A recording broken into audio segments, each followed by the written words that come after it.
Assalamualaikum warahmatullahi wabarakatuh. Oke anak-anakku, selamat pagi. Bagaimana kabarnya? Hari ini sudah sarapan apa belum? Nah, tetap patuhi protokol kesehatan ya.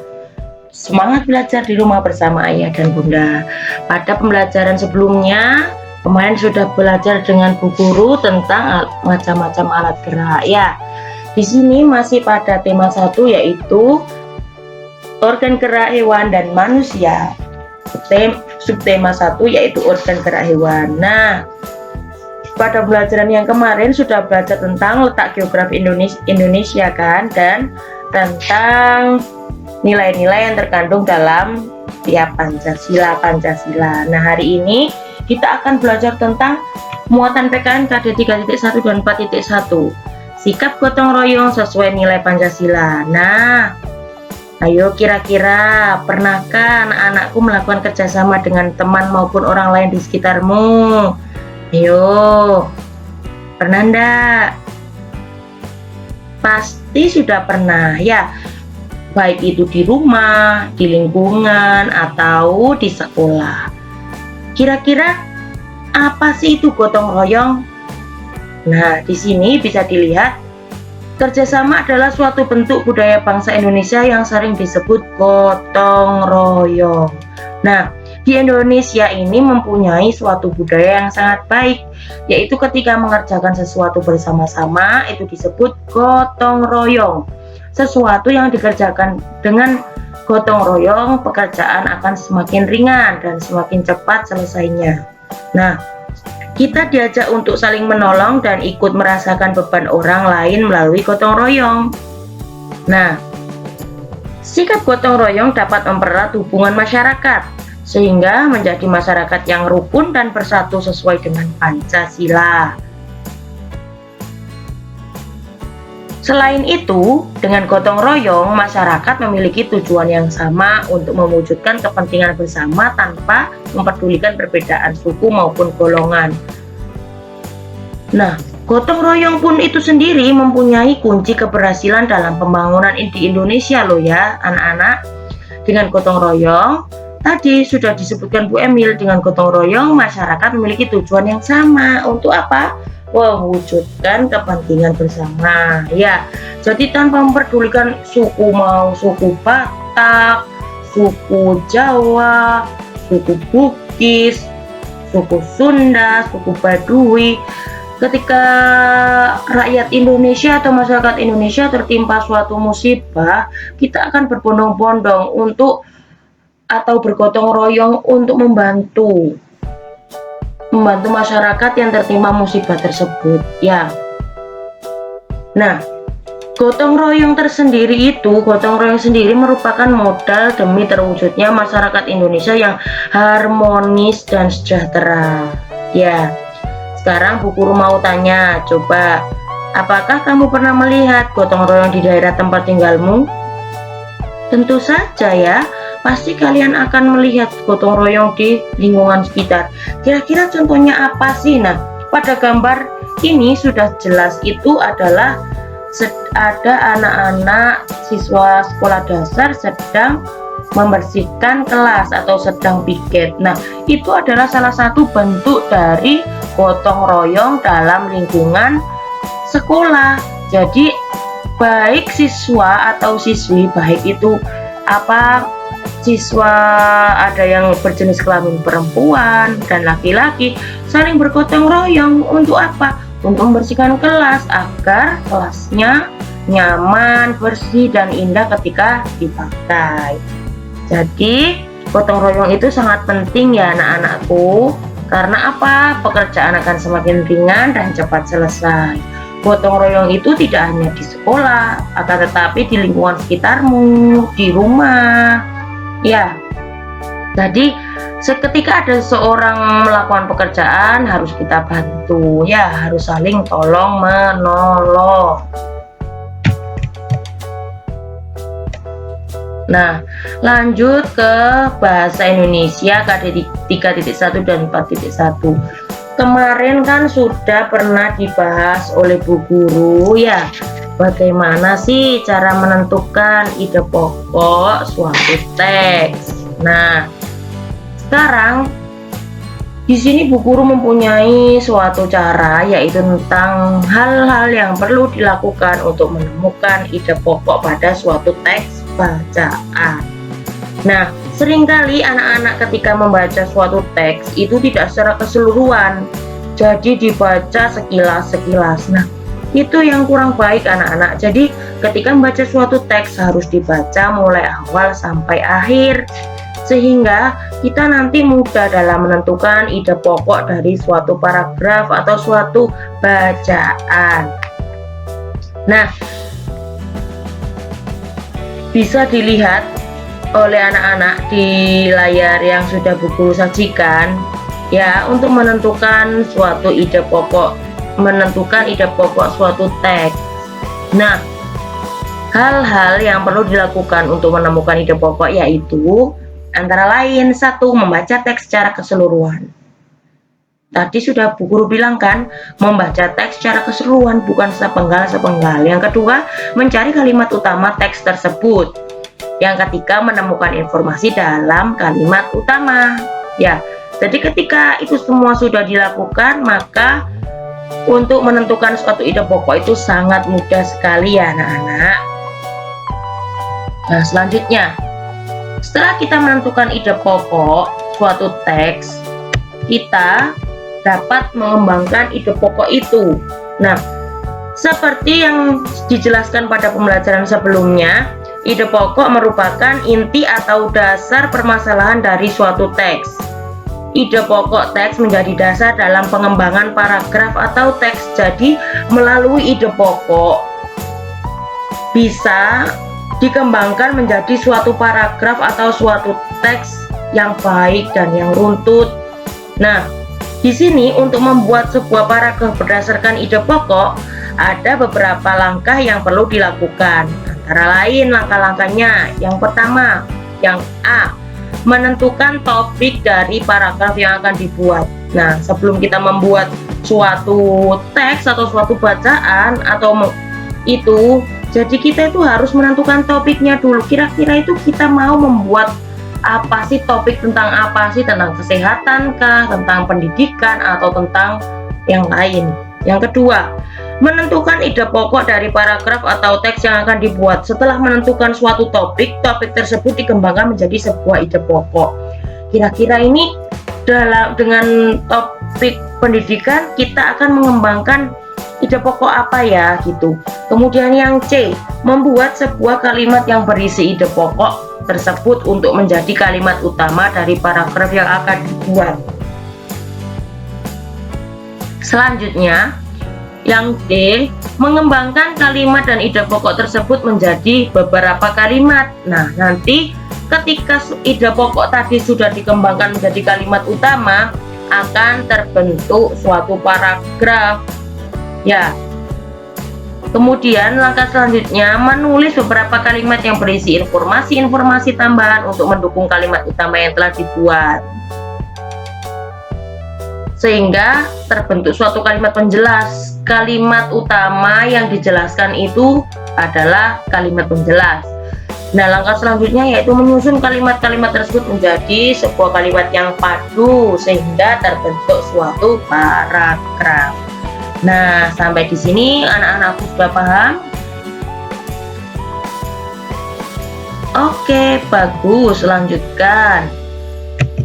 Nah, materi selanjutnya yaitu tentang gambar ilustrasi. Kemarin pada pembelajaran sebelumnya Bu Guru sudah pernah menjelaskan tentang gambar ilustrasi. Kemarin kan gambar ilustrasi itu masuk dalam gambar cerita pada pembelajaran pertama. Nah, di sini Bu Guru akan mengupas tentang jenis-jenis gambar ilustrasi. Gambar ilustrasi sendiri dibagi menjadi 4, yaitu gambar realis, karikatur, kartun, dan gambar dekoratif. Nah, gambar realis sendiri mempunyai arti yaitu gambar yang dibuat sesuai dengan kenyataan atau keadaan yang sebenarnya, atau gambar dibuat sama dengan objek aslinya. Jadi gambarnya itu nyata, sesuai dengan kenyataan ya. Kemudian yang kedua yaitu karikatur. Karikatur mempunyai arti gambar yang dilebih-lebihkan, ada perubahan bentuk pada setiap karakternya. Contoh, gambar manusia kemudian kepalanya besar tapi badannya kecil. Nah, itu salah satu jadi contoh karikatur. Dan biasanya karikatur sendiri mempunyai bentuk yang terlihat unik dan lucu. Ya, yang ketiga yaitu kartun. Nah, kartun ini mempunyai arti gambar yang mengandung humor dan sering terlihat lucu dan mengandung tawa. Kartun biasanya yang sering dijumpai anak-anak. Gambar Upin Ipin, kemudian gambar Doraemon itu termasuk kartun ya anak-anak. Nah, di sini biasanya tokoh kartun itu sangat bervariasi, bisa berupa tumbuhan, hewan, dan manusia. Jadi objeknya berupa tumbuhan, hewan, manusia itu bisa dijadikan sebuah kartun. Yang selanjutnya yaitu gambar dekoratif. Gambar dekoratif sendiri mempunyai arti gambar yang dibuat dengan tujuan menggambar bentuk benda menjadi lebih indah. Jadi gambarnya itu terlihat lebih cantik, lebih indah. Gambar dekoratif banyak dijumpai pada kain batik dan relief. Nah, atau itu piring kemudian digambari dengan tumbuhan, rumput-rumputan seperti gambar yang ada di layar itu termasuk gambar dekoratif. Masih banyak lagi gambar-gambar yang bisa anak-anakku lihat ya. Bisa nanti dicari gambar realis itu contohnya seperti apa sih, karikatur juga, kartun, dan gambar dekoratif. Jadi diingat-ingat, jenis-jenis gambar ilustrasi itu ada 4, gambar realis, karikatur, kartun, dan gambar dekoratif.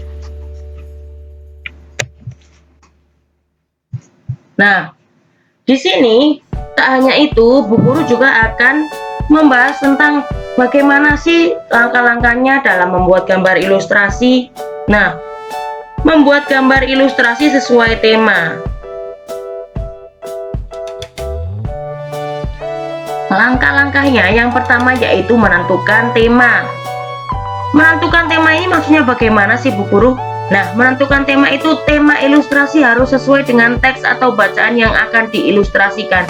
Jadi gambar ilustrasi itu pasti ada teks bacaan di sampingnya, ada menggambarkan suatu gambar itu tadi. Jadi dalam menggambar ilustrasi yang pertama-tama kita harus menentukan tema. Tema ilustrasi harus sesuai dengan teks atau bacaan yang akan diilustrasikan. Setelah mendapatkan tema yang sesuai, kita menentukan tokoh, adegan, dan suasana pendukung adegan yang akan digambar. Nah, langkah selanjutnya yaitu membuat gambar itu sendiri ya, membuat gambar itu. Setelah tema ditentukan, langkah selanjutnya adalah menggambar sketsa atau membuat rancangan gambar. Menggambar sketsa ilustrasi biasanya menggunakan pensil ya anak-anak. Kenapa menggunakan pensil? Karena nanti bisa dihapus. Sketsa kan rancangan, jadi belum pasti atau belum tentu. Nah, gambar sketsa yang sudah jadi kemudian akan dipertegas hingga gambar jadi. Langkah selanjutnya yaitu mewarnai agar gambar tersebut lebih cantik dan indah. Setelah menggambar, langkah berikutnya adalah pewarnaan. Nah, kamu di sini dapat menggunakan pensil warna, cat air, spidol atau krayon untuk mewarnai gambar tersebut. Selanjutnya yaitu muatan IPA KD 3.1 dan 4.1. Pada materi selanjutnya, Bu Guru kan hanya membahas tentang alat gerak pasif dan aktif. Nah, hari ini kita akan membahas tentang alat gerak pada hewan vertebrata dan invertebrata. Nah, di sini Bu Guru mau tanya, kira-kira anak-anak tahu nggak sih apa itu hewan vertebrata dan invertebrata? Nah, hewan dapat dibagi menjadi 2 kelompok besar, yaitu vertebrata dan invertebrata. Pengelompokan tersebut dilakukan berdasarkan ada atau tidaknya tulang belakang di dalam tubuh. Jadi, Berdasarkan ada atau tidaknya tulang belakang, hewan itu dibagi menjadi dua, yaitu yang pertama hewan vertebrata dan yang kedua hewan invertebrata. Nah, hewan vertebrata sendiri mempunyai arti yaitu memiliki tulang belakang di tubuhnya. Jadi, kalau yang hewan invertebrata yaitu lawan dari hewan vertebrata. Jika hewan vertebrata memiliki tulang belakang, maka hewan invertebrata tidak memiliki tulang belakang di dalam tubuhnya. Nah, antara lain contoh dari hewan vertebrata ada kelinci, kucing, paus, ayam, ular, ikan mas, katak, dan masih banyak lagi. Sedangkan hewan invertebrata contohnya siput, semut, cacing, dan kupu-kupu. Umumnya, hewan invertebrata memiliki alat gerak yang serupa dengan hewan vertebrata. Ada yang bergerak dengan otot perutnya, misal cacing. Nah, cacing bergerak menggunakan otot perutnya. Ada yang bergerak dengan sayap, misalnya kupu-kupu dan lebah. Ada juga yang bergerak dengan kaki, misalnya semut dan belalang. Nah, jadi antara hewan vertebrata dan hewan invertebrata kadang-kadang mempunyai kesamaan dalam alat geraknya. Dalam memiliki alat geraknya ada kesamaan. Misal pada hewan ini, hewan vertebrata. Hewan vertebrata itu contoh ini, contoh ular. Nah, ular kan bergerak menggunakan otot perutnya. Nah, sedangkan hewan invertebrata contohnya cacing. Cacing juga bergerak menggunakan otot perutnya. Nah, sedangkan pada hewan invertebrata itu ada kupu-kupu. Kupu-kupu dia bergerak menggunakan sayap. Sedangkan contoh pada hewan vertebrata burung. Burung bergerak menggunakan sayap. Nah, tak hanya itu, ada juga yang bergerak dengan kaki. Nah, pada hewan invertebrata contohnya ada semut dan belalang bergerak menggunakan kaki. Nah, pada hewan vertebrata ada kelinci, kucing bergerak menggunakan kaki. Nah, anak-anak sudah paham kan kira-kira penjelasan dari Bu Guru tadi? Selanjutnya yaitu perbedaan antara hewan vertebrata dan invertebrata bisa dilihat pada tabel berikut.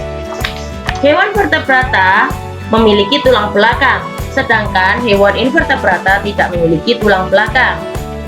Pada hewan vertebrata memiliki bagian tubuh yang umum seperti kepala, leher, dan badan. Sedangkan untuk hewan invertebrata memiliki anatomi tubuh yang masih sederhana. Selanjutnya, memiliki alat pencernaan yang memanjang mulai dari mulut sampai alat pembuangan. Itu adalah ciri dari hewan vertebrata. Sedangkan ciri dari hewan invertebrata memiliki alat pencernaan yang masih sederhana. Selanjutnya, ciri-ciri hewan vertebrata yaitu memiliki bentuk tubuh simetri bilateral. Sedangkan hewan invertebrata memiliki bentuk tubuh simetri bilateral atau simetri radial. Di situ sudah dijelaskan contoh-contohnya. Untuk hewan vertebrata ada ikan, amfibi, reptilia, burung, dan mamalia. Burung bisa juga disebut dengan aves.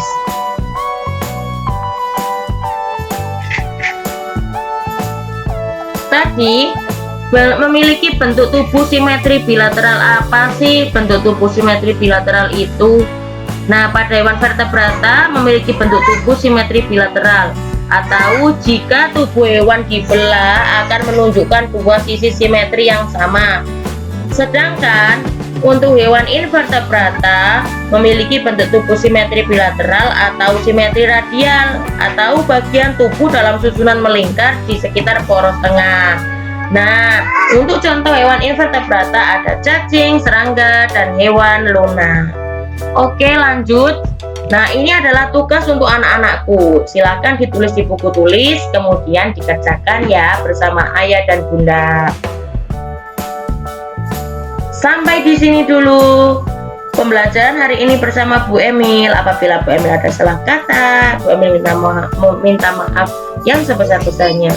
Oke, Bu Emil akhiri. Assalamualaikum warahmatullahi wabarakatuh.